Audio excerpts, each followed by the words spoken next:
poco más grande que proyectara una pequeña corriente de agua playa arriba. Hacia ella, el líquido frío y espumoso le inundaba los dedos de los pies, se arremolinaba alrededor de sus nalgas y la refrescaba. Si era preciso, cogía el cubo, lo llenaba de agua y se lo echaba por la cabeza sin contemplaciones. John se reía y la señalaba, y le suplicaba de nuevo que aprendiera a nadar, pero no en serio, porque sabía que ella no iba a hacerlo, por muy ridícula que resultase. No nadaba por la más simple de las razones. Era muy pequeña, apenas mayor que un bebé, a sus 5 años. Cerró los ojos en el apartamento y sintió cómo la traspasaba aquella familiar ansiedad, como ocurría siempre que le venía a la cabeza aquel recuerdo en particular. Su corazón pareció acelerarse momentáneamente, el sudor de la nuca se volvió ligeramente pegajoso e incómodo, el estómago se le puso en tensión.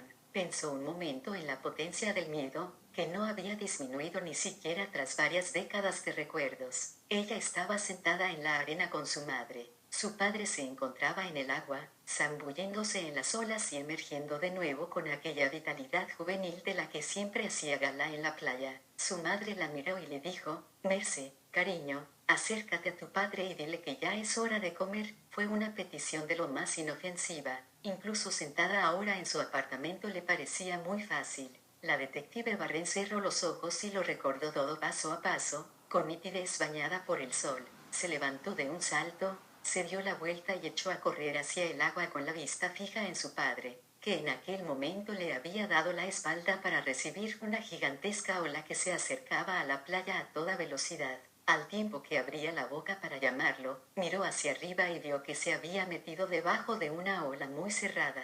La fuerza del agua al romper por encima de su cabeza la tiró de espaldas e hizo salir todo el aire de sus pulmones de niña. El agua de pronto se tornó verde oscura, después negra, y fue como si el mundo hubiera quedado borrado del todo. Se debatió frenéticamente buscando la superficie, y en eso cayó sobre ella algo grande y pesado que la hizo hundirse aún más y no le permitió ver el resplandor del sol. Todavía recordaba con previsible incomodidad la sensación del roce de la arena en la espalda. La cabeza le dio vueltas, la vista se le nubló, sintió una quemazón en sus pequeños pulmones.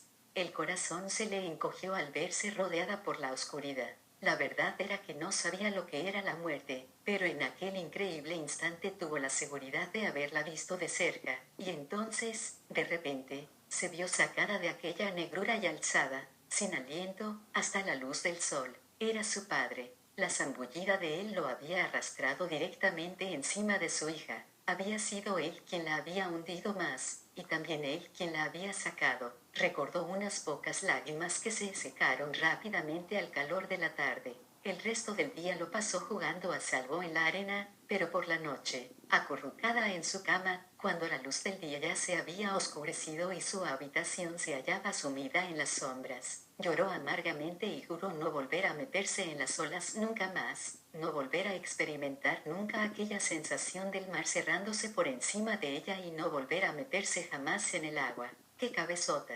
Una niña cabezota que cumplió la promesa que se había hecho a sí misma. Rió suavemente. Aquella niña no había cambiado lo más mínimo en 30 y tantos años, y probablemente no cambiaría jamás. Miró otra vez la foto y sonrió. John poseía un cuerpo esbelto y musculoso, cubierto de gotitas de agua que relucían al sol. Se acordó de cómo se burlaba su padre de su pecho sin un solo pelo y cuánto presumía del propio, con su mata de vello negro y rizado, hinchándolo exageradamente para parodiar a un culturista. Aquellos eran buenos tiempos, se dijo. Se fijó en el rostro de su padre. El sol le hacía guiñar los ojos, apenas, y ello le daba una expresión a lo Elvis Presley. Ahora sí que rió y dijo en voz alta: ¿qué dirías tú acerca de este caso? Se lo estaba preguntando al hombre de la foto. La matemática, le sermonearía su padre con su mejor estilo académico. Prefiere una procesión calmosa de datos para llegar a una conclusión esquiva, pero ese no era siempre el caso. A veces se puede probar un teorema mediante la ausencia de información en contra. De pronto sintió un espasmo de desesperación. No iba a haber forma de probar que Sadek Roxbadek no había cometido el asesinato de su sobrina. Probar algo negativo. Su padre negaría con la cabeza y sonreiría. Claro que eso, diría él, requiere un intelecto de verdad, un poco de razonamiento puramente matemático. A ella le entraron ganas de gritar. Entonces respiró hondo y bebió un sorbo de vino.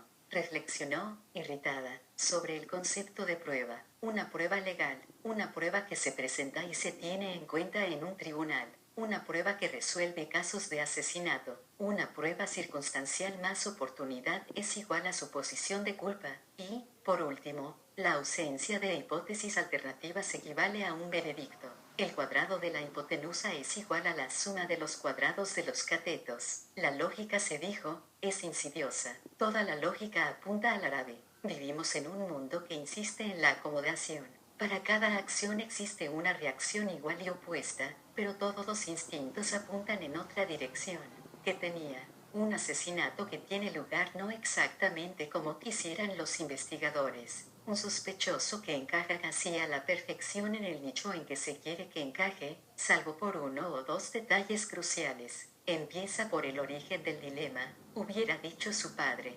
Aquello era bastante fácil, pensó, y supo a dónde debía dirigirse a la mañana siguiente. Sintió una oleada de emoción y apuró la copa de vino. Contempló por última vez la foto del álbum que descansaba sobre sus rodillas. 2 semanas después de que su madre tomara aquella foto, terminó el verano. Guardaron en el viejo y ajado monovolumen las esterillas, las toallas, las sombrillas y el resto de la parafernalia de viaje. El regreso al final del periodo de vacaciones fue horrendo. Un coche pegado al parachoques del de enfrente, todos a 95 por hora. Recordó a su padre aferrando el volante y maldiciendo en voz baja, quejándose mientras los demás vehículos daban volantazos y se les echaban encima. Una invitación al asesinato, eso fue lo que comentó él. Lo decía todos los años cuando hacían las maletas al finalizar las vacaciones y emprender el regreso a casa. No me extraña que muera tanta gente en la carretera, se quejó. Se dejan el cerebro en la playa. 1 hora se convirtió en 2, luego en 3, hasta que por fin tomaron la calle que llevaba a su casa.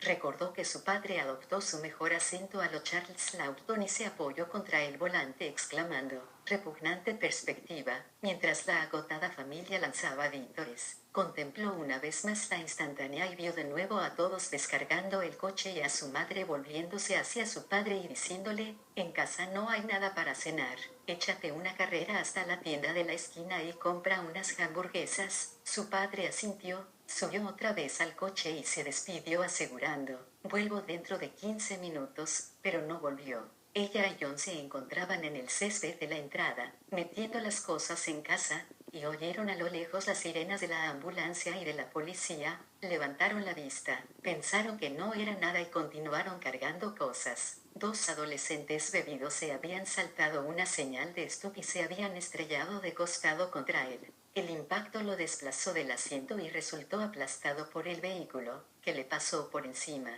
La detective sonrió. Seguro que su padre habría apreciado la ironía de que un matemático se convirtiera en una estadística de las fatalidades del fin de semana del fin del periodo de vacaciones. Todavía lo echo de menos, pensó. Todavía los echo de menos a todos. Volvió a mirar la foto. Ella estaba de pie entre los 2 hombres de su vida, y los 2 la tenían abrazada por la espalda. Recordó los momentos que precedieron a aquella instantánea. Había tenido lugar una discusión en broma entre su padre y su novio acerca de cuál de los 2 iba a rodearle la espalda a ella con el brazo. Los 2 se querían, pensó ella, y ella los quería a los 2. La embargó un recuerdo placentero, como si pudiera percibir físicamente el peso y la presión de aquellos brazos apoyados en sus hombros y el calor que irradiaban aquellos 2 cuerpos que la aprisionaban. Los mejores momentos de la vida. Cerró el álbum y se fue a la cama.